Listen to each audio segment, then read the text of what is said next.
Everybody, breaking news. Paul Ryan, the Speaker of the House, has withdrawn the bill that was set to replace Obamacare and repeal it with, rather, it was set to repeal the Obamacare law, the Affordable Health Care Act, and replace it with this new bill that has been crafted by the Republicans. So this is really an amazing defeat. Obviously, one of the very few unifying causes that Republicans have had in the past 7 years, in addition to just general opposition to Obama, is opposition to Obamacare. They shut down the federal government over this issue in 2013. Ted Cruz went on the floor of the Senate and had this extended tirade and launched his political career, or his national political ambitions, on the basis of that stunt in the Senate. But even though everybody within the Republican caucus essentially agreed on the need to repeal Obamacare, they couldn't come up with a compromise to get Republicans behind a legislative solution. And it really is a humiliating defeat for Paul Ryan. First of all, it would have been even more difficult to do this in the Senate, so it should have been relatively easier in the House. But even given those relatively favorable circumstances, Paul Ryan couldn't cobble together the coalition needed to get this done. A few things worth noting here. So, Donald Trump definitely did not put the full weight of his bully pulpit behind this bill.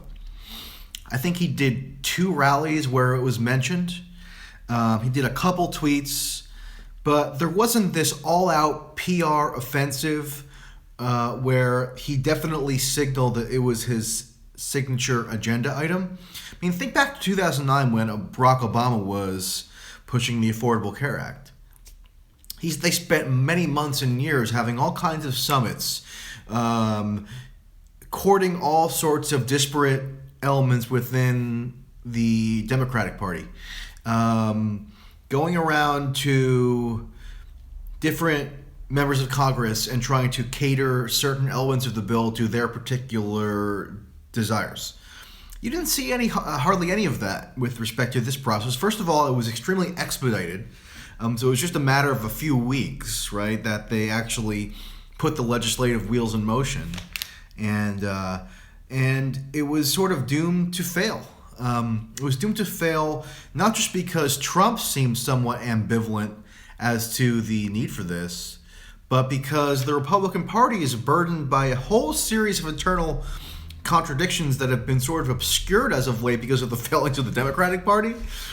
But the Republicans have very little unity now to speak of. They are, although they control most branches of government, they have very little internal cohesion. Trump ran on a platform in the 2016 campaign that really contradicts much of what Republicans have purported to stand for many years and decades. So those sorts of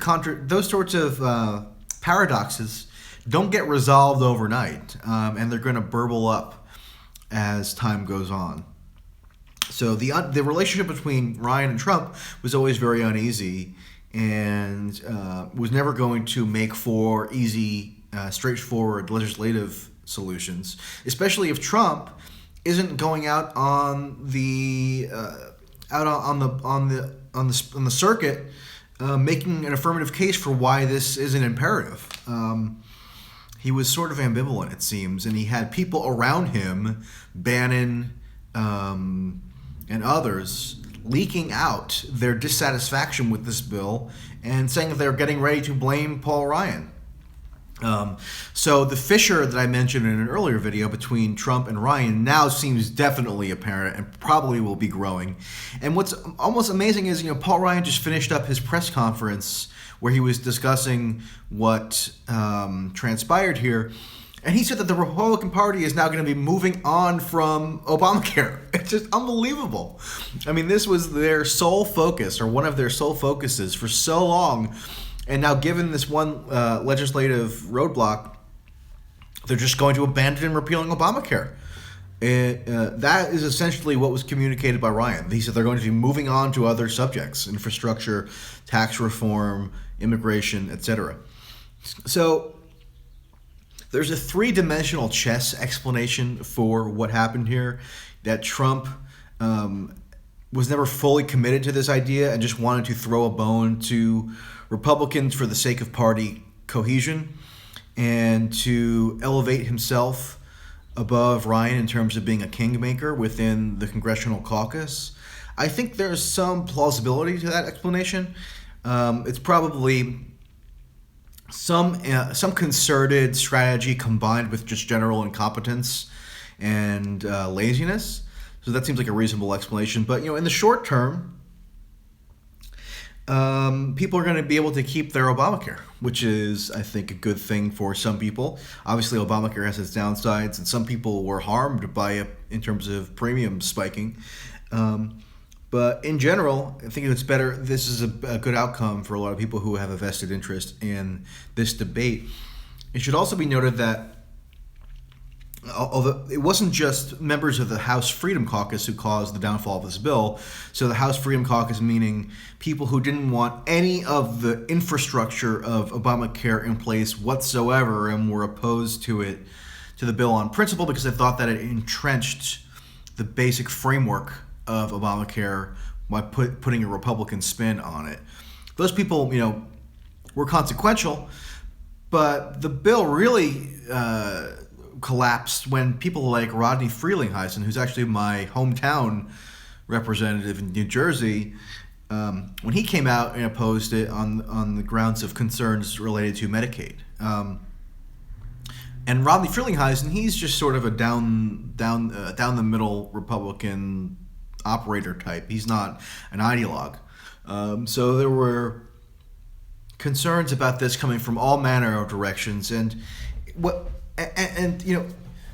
what's weird is Trump Trump could have easily allowed this process to stretch on for another 2 weeks, another month, another two or 3 months even, to get some of these concerns litigated and resolved. But he wanted to expedite the process, weirdly.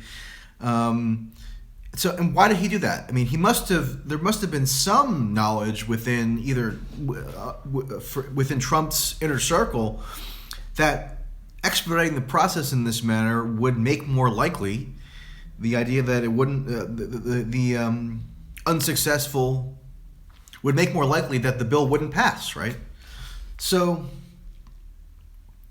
was that intentional on the part of Trump? Did he kind of know that this was doomed from the beginning? I don't know. You don't want to try to get in somebody's mind, but there is something weird. There is sort of almost something about this entire affair gives the appearance of being a charade. And nobody fully supported the notion of this bill, and it sort of collapsed under its own weight.